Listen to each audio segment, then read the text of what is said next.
Aujourd'hui, on va vous parler de Charles d'Angoulême, personnage haut en couleur. haut en couleur. Oui. Voilà, la dernière fois nous avons parlé de Louis-Antoine, duc d'Angoulême, qui était le fils de Charles X et qui lui-même, on peut supposer qu'il ait régné pendant 20 minutes lors de, lors de l'abdication de son père et c'est le temps de signer sa renonciation en faveur de son neveu, le duc de Bordeaux, qui deviendra Henri V, et après le comte de Chambord. Et là, nous allons parler d'un autre duc d'Angoulême. Alors celui-ci, un aussi de mes ancêtres, c'est un prince de la Renaissance. Très bien, on peut donner les dates. On va donner les dates. Il est né au château de Fayet le 28 avril 1573. 1573. Il est le fils du roi Charles IX et de sa maîtresse Marie Touchet. Alors, ce qui est quand même extraordinaire dans cette histoire, parce que Charles aura un destin de roman. D'ailleurs, il sera, on verra plus tard, repris dans des romans. C'est un personnage, oui, c'est un personnage de roman, c'est un personnage d'opérette. Et ce qui est extraordinaire, c'est que Charles IX, on le sait, très catholique, traditionnaliste, etc., mais contre les protestants, mais Marie Touchet, elle, est protestante. Ah, comme quoi en amour, tout est possible. Alors, à sa naissance, il est titré comte d'Auvergne, comte de Ponthieu, il est pair de France, prieur de la langue française, et il est élevé à la cour de France, où il jouit des faveurs de son oncle Henri III. Henri III aimait énormément son neveu. Il le trouvait subtil, fidèle. Et il l'aurait bien aimé, il a essayé à ce que son neveu soit son successeur. Mais ça, il n'y est pas arrivé, car étant né d'un hors-mariage, illégitime. Et Henri III n'a pas pu. Mais il l'a beaucoup regretté. Il l'a beaucoup regretté et Charles pleurera beaucoup son oncle. Son oncle était très gentil pour lui et il aimait beaucoup son oncle. Alors à l'époque, il n'y avait pas de différence. Bâtard ou pas, vous étiez élevés tous ensemble. Voilà. Cette tradition, quelque sorte, cette tradition va perdurer longtemps. Voilà, tout à fait. Donc on le verra avec Henri IV, où enfants naturels et enfants légitimes sont élevés en France. Donc lui, il est élevé avec d'autres princes. Il n'y a aucun problème. Tout le monde cohabite et il n'y a pas de problème d'ego.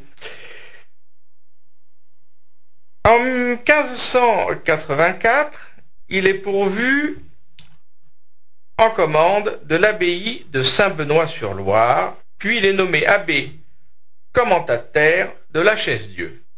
Sans être clair. Sans être clair. Ça, c'était uniquement pour récupérer l'argent. Donc il faut rappeler que la commande, c'est la pragmatique sanction qui a permis au roi de France de s'approprier les nominations aux abbayes. Voilà, oui. Et des fois, abbé laïque. Et même des fois aux évêchés. Oui, c'est vrai, oui. Donc, dans ces abbayes commendataires, il y avait un prieur conventuel qui remplaçait l'abbé. Oui. Et la manche monastique ne suffisait peu à faire vivre réellement le monastère, parce que le plus gros de l'argent allait au prince. Ah oui. Bien sûr. C'est ce qui leur faisait des revenus, et c'est pour ça qu'on les nommait... et c'est pour ça aussi que les prêtres, je dirais pas laïcs, mais les prêtres séculiers en France, on les appelle Monsieur l'abbé.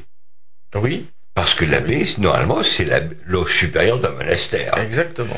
Donc, on se rappelle, le bon peuple français se rappelle de l'usurpation de ces clercs qui ont le don de recueillement. Oui, tout à fait. Tout à fait.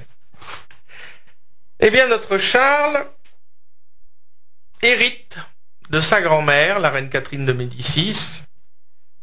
Quand elle rend son âme à Dieu, c'est là qu'il hérite du comté d'Auvergne, du comté de Clermont, de l'Oraget, de Carcassonne, et évidemment ses revenus là deviennent importants. En 1589, il accompagne son oncle Henri III au siège de Paris.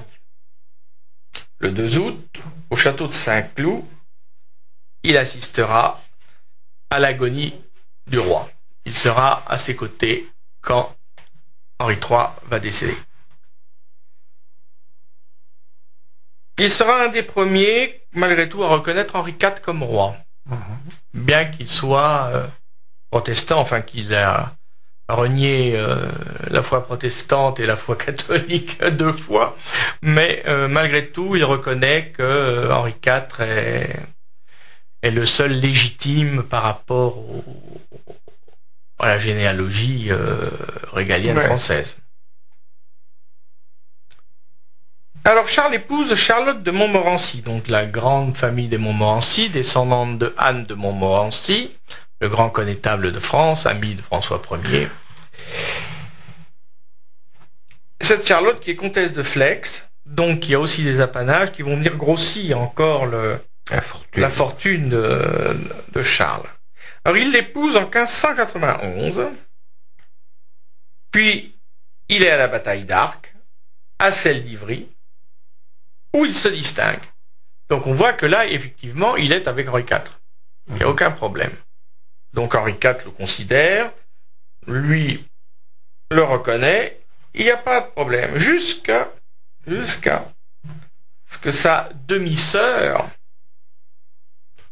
Catherine d'Entragues, donc qui est la fille de Marie Touchet et du comte d'Entragues, avait ourdi un complot parce que Henri IV n'a pas tenu sa parole. Henri IV lui avait dit que si son fils, qu'elle attendait, naissait avant le dauphin, c'est lui qui monterait sur le trône et il la marierait. Évidemment, il n'a pas tenu parole, il a répudié la fameuse reine Margot, il a épousé Marie de Médicis qui lui a donné le futur Louis XIII. Donc, pour se venger, notre Catherine a entraîné Charles dans une conspiration. Mais ça va mal se passer. Il est emprisonné à la Bastille en 1604. Et il est condamné à avoir la tête tranchée. Aïe. Donc on ne rigolait pas avec les crimes de lèse-majesté. Ça allait très loin. Bien sûr. Henri IV, malgré tout, ne veut pas que le sang de France soit versé. Donc il commue la peine en prison perpétuelle.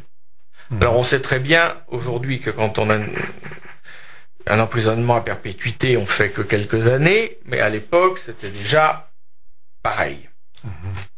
Il recouvre sa liberté en 1616 grâce à l'entraînement de la reine mère, puisque là maintenant elle est reine mère, Marie de Médicis, puisque c'est Louis XIII qui est au pouvoir. Il combat vaillamment en Languedoc, en Allemagne, en Lorraine, donc il est à nouveau sur le devant de la scène politique et au niveau des armées. Donc il est vraiment rentré en grâce et il ne variera pas après, hein, il restera fidèle à Louis XIII. Il hérite en 1619 de sa tante, Diane de France, alors qui était la fille naturelle d'Henri II et de Philippe Adouchy. Et cette tante, Diane, n'avait pas d'enfant, donc elle a reporté son affection sur son neveu, alors son demi-neveu, bien sûr, mais qui lui-même était demi de son père, donc ça fait beaucoup de demi, mais si on les met tous ensemble, ouais, on arrive à faire une famille. Deux moitiés font une entière. Voilà. Et voilà, elle a reporté toute son affection sur notre Charles, et c'est elle qui lui offre le duché d'Angoulême. Et c'est ce qui restera. C'est sous ce vocable qu'on le connaît, sous ce titre qu'il est rentré dans l'histoire. Et c'est à partir de là où il commence vraiment à s'assagir et à être bien fidèle au roi. Alors il hérite donc du duché d'Angoulême et de son hôtel particulier à Paris, qui n'est pas négligeable. Il est présent au siège de Clairac et à celui de Montauban comme colonel général de la cavalerie légère de France. Il est général de l'armée au siège de La Rochelle. On voit vraiment qu'il a repris corps dans l'armée. C'est un homme brave, aimable, spirituel, joyeux, mais avec un naturel intrigant. Il est brouillon et surtout il est dépensier. Ça, mais c'est un peu le sort des princes, d'être dépensier. Les historiettes de Gédéon Lallemand, d'Héréo, comptent de nombreuses anecdotes à son sujet. Donc déjà à l'époque, il est reconnu comme un personnage énigmatique, c'est un personnage de roman, c'est un personnage qui n'a pas une vie toute tracée. Il aime se battre, il aime malgré tous les complots, etc. C'est un personnage fort et haut en couleur. Il a 3 enfants de son mariage avec Charlotte de Montmorency, Henri, le premier, qui sera enfermé pour démence pendant 50 ans. Donc, le titre à sa mort passera à son 2e fils, Louis-Emmanuel, qui deviendra duc d'Angoulême, et il aura un 3e fils, François, qui entrera dans les ordres. Il a 2 filles naturelles, Marie et Anne qui est religieuse.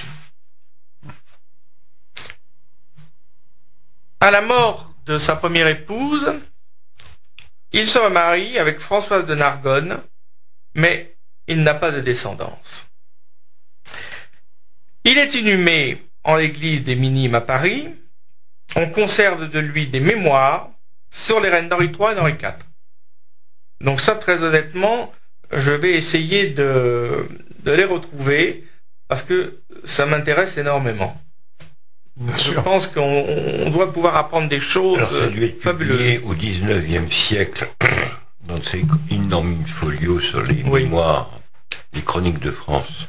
Alors ça, j'aimerais bien qu'on les retrouve parce que ça... il faut une bibliothèque nationale. Oui, sûrement, oui. Sûr, vous le trouvez dans ces grandes chroniques. C'est ça, oui. Ça doit être très intéressant.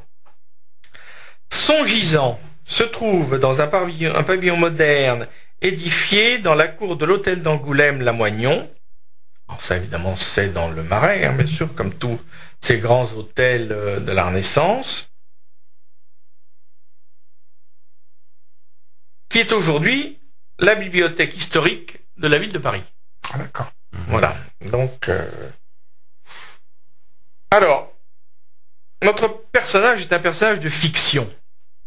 Et il a beaucoup intéressé le romancier Michel Zévaco.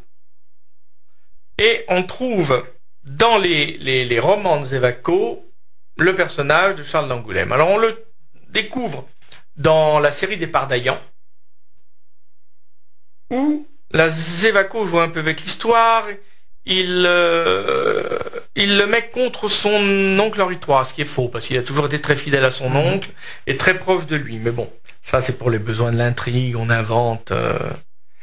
on peut chiffonner la robe de l'histoire à condition de lui en donner une plus belle, comme disait Alexandre Dumas. Donc, Zévaco, dans les Pardaillans, s'est un peu arrangé avec l'histoire. Donc, évidemment, ces romans, qui sont La Fausta et Fausta vaincue, sont des films aussi qui, dans les années 60, font énormément de succès, notamment avec un comédien qui était excellent dans tous ces films de KPDP, qui était Gérard Barret. Ah oui. Et ces films auront beaucoup de succès. Il y aura aussi Jean Topard dedans. Enfin bon, il y a une distribution magnifique. Et effectivement, ces films ont beaucoup de succès. Et le duc d'Angoulême est interprété par Francis Lemaire. Donc ils en font un jeune premier, Oui. mais un peu fantaisiste, avec de la légèreté. Voilà. Dans Le Capitan, c'est tout à fait différent. Là, d'abord, il est plus âgé, et on en fait un personnage qui lutte contre Louis XIII pour récupérer le trône de France. Ouais. En partant du principe que Louis XIII, en fin de compte, n'est pas dynastique, puisque son père était protestant. Enfin bon, on en revient toujours à ces querelles au niveau de la religion. Et là, dans Le Capitan, c'est un homme très digne, mais qui espère reprendre le trône de ses ancêtres, au détriment de Louis XIII, et à la fin, bien sûr, il devient fidèle à Louis XIII. Donc ce qui est beaucoup plus logique et proche de l'histoire. En revanche, dans le Capitan, on lui crée une liaison avec une certaine Violetta, qui est comment dire, un peu une cartomancienne, etc. Bohémienne, voilà, bohémienne, etc. Et il en a une fille, Gisèle. Alors ça, je ne sais pas où il était allé trouver ça, s'il l'a inventé ou s'il a trouvé ça dans ses nombreuses aventures extra-conjugales, je n'en sais rien.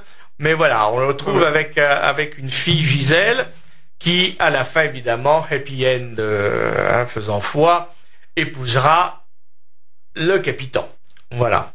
Voilà, comme quoi c'est un personnage qui a quand même beaucoup intéressé les auteurs de romans, et dans les films, on voit que le personnage ne laisse pas insensible et a du poids. Voilà, c'est un personnage pour moi qui a une vie vraiment très intéressante et vraiment folle, quoi. C'est un homme qui a vécu. C'est pas un prince mou, c'est pas un prince lent. C'est un gars qui est allé, quoi, aussi bien à la joute verbale qu'à la joute épéiste, quoi. Je veux dire, il a fait la guerre, il a eu des maîtresses, il est allé en prison. Il a été emprisonné. Hein, voilà, pendant des années. C'est et puis, incroyable. Il est gracié, et il a failli avoir la tête tranchée. Enfin bon, c'est quand même un personnage hors du commun. Hors du commun, bien sûr. Bien sûr. Voilà ce qu'on peut dire de ce duc d'Angoulême que j'aime beaucoup. Voilà, ça fait partie des ancêtres que j'aime beaucoup et qui m'a toujours intéressé tout petit. J'étais très intéressé par ce personnage parce que je le trouvais haut en couleur, justement. Il est vraiment haut en couleur. Eh ben, merci. Mais merci à vous. Hein, la prochaine fois, on parlera de qui? Quel personnage historique? Peut-être un autre de mes ancêtres qui lui aussi a une vie alors de patron de chaise, trépidante et, aux multiples rebondissements. C'est le dernier Stuart, Bonnie Prince Charlie. Voilà, qui est un personnage aussi. Mais son frère aussi est un personnage. Son frère aussi, oui, absolument. Il sera lui le dernier véritablement des Stuart. Oui. Mais il mourra sous la pourpre romaine. Exactement. Enterré à Rome. Et Charles, encore un Charles, sera lui aussi enterré à Rome. Donc voilà un personnage, je pense, qui mérite qu'on s'y intéresse de plus près. Et voilà, pour tout s'intéresser, c'est de voir des personnages qui sont comme ça, un peu hors du commun, voilà. Bien sûr. C'est pas de repasser toujours les mêmes les rois, Louis XIV, Henri IV, oui, bien sûr, mais il y a d'autres personnages qui méritent qu'on les mette au devant de la scène et puis qu'on réhabilite aussi. C'est ce que j'ai essayé de faire la dernière fois avec Louis XIX. Là, avec Charles, voilà, c'est des personnages, je pense, qui ont besoin qu'on les remette sur le devant de l'histoire.